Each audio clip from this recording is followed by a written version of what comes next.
Making New Year's resolutions is one thing. Sticking to those, though, that's quite another. Here's Ed Gray from the Commish Radio Show with My Voice, My Opinion.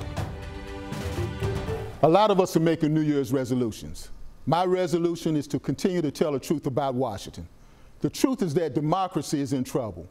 Meanwhile, we have a president that can't tell the truth. We have a president that plays checkers on the world stage while everyone else is playing chess. We have a president who thinks he can control the Federal Reserve Board like he's playing a Monopoly game. We have a president that can't keep a cabinet administration without resignations or firings.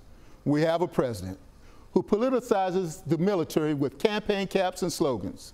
We have a president, also known as Individual One, that has 17 investigations against him. Meanwhile, we have a stock market that has lost more money than any other time in recent memory. We have a government, folks, that's not working. Democracy is in trouble, and that's the truth. And this is my voice, my opinion.